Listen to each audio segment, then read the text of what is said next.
आपको 1978 दंगों की इनसाइड स्टोरी बताते हैं, जिसमें दंगे में शामिल और दंगे के आरोपियों को बचाने वाले एक किरदार का नाम दर्ज है। और जब द संभल फाइल्स का 1978 गैंग का चैप्टर खुलेगा तो 46 साल से टूट चुकी उम्मीदों को इंसाफ मिलेगा। देखिए हमारी ये सुपर एक्सक्लूसिव रिपोर्ट।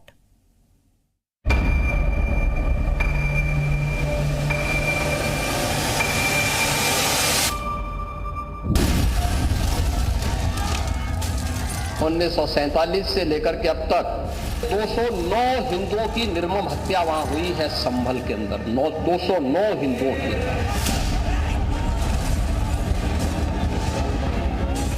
ये संभल में दंगों का जो इतिहास है 1947 से ही प्रारंभ होता है।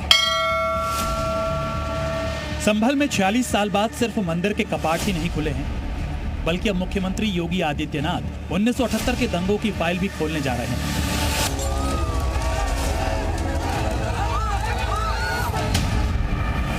46 साल से जिन हिंदुओं को इंसाफ का इंतजार है, योगी राज में ये इंतजार अब खत्म होने वाला है।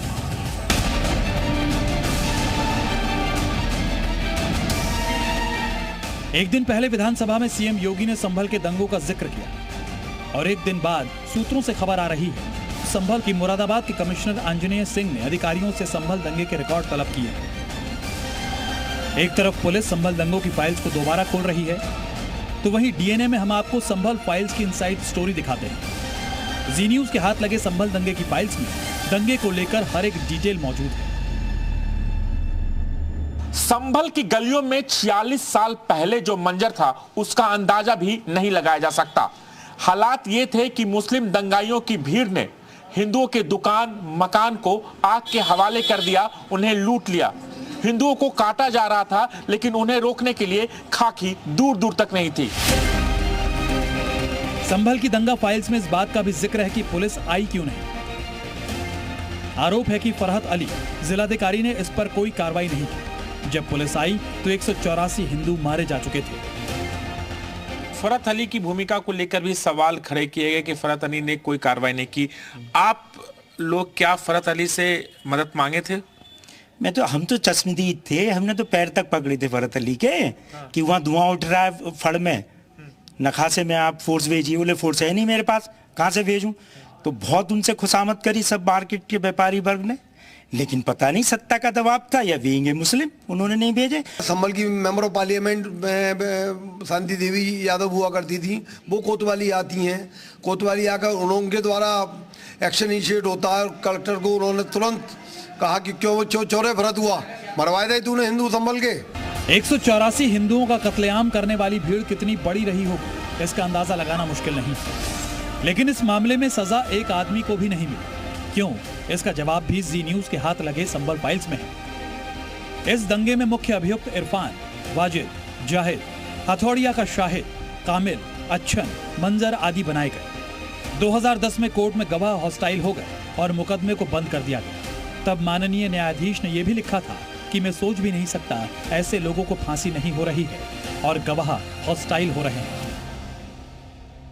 भाई भट्ट साहब तो उस समय सब हीरो थे। वो सब जितने भी अतौल्ला ततारी हों या मंजर शफी हों या अन्य 48 अभियुक्त हों, उन सबके को एक पैट्रोनाइजर थे। फरीद रहमान वर्ग इनके आदमी को बहुत ज़्यादा दबाव डाल रखा था इन्होंने, ताकि ये मतलब कोई बोले नहीं। इधर वो पलट गए, वो पलटना नहीं चाहिए, ताकि खुल के पहले दोबारा इनकी सबको वो मिलना चाहिए इंसाफ।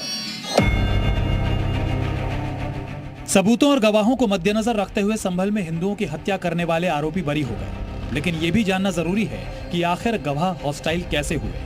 मामा बनवारी लाला के बेटे नवनीत गोयल के पार्टनर प्रदीप अग्रवाल के भाई को मियां सराय के वसीम ने गोली मारकर हत्या कर दी और वहां उपस्थित लोगों से उसने कहा कि उनके विरुद्ध अगर किसी ने एफआईआर करवाई तो उसको भी गोली मार दी जाएगी। ये तो नेचुरली नहीं कहा जा सकता किसका दबाव था, लेकिन दबाव था। दबाव कुछ बैड एलिमेंट का दबाव था कि अगर या गवाही दे दो, हॉस्टाइल हो जाओ या मारे जाओ। जी न्यूज के हाथ लगी संभल फाइल्स में 78 के दंगे की पूरी इनसाइड स्टोरी का जिक्र है। क्या हुआ था, किसने आग लगाई थी, किसने किया था कत्लेआम, क्यों छूट गए थे आरोपी और कौन थे उनके मददगार, हर एक डिटेल का जिक्र है। अब ये सारी फाइलें दोबारा खुलने वाली हैं, जिससे 46 साल बाद ही सही इंसाफ की उम्मीद जगी है। संभल से राजू राज के साथ ब्यूरो रिपोर्ट जी मीडिया। संभल के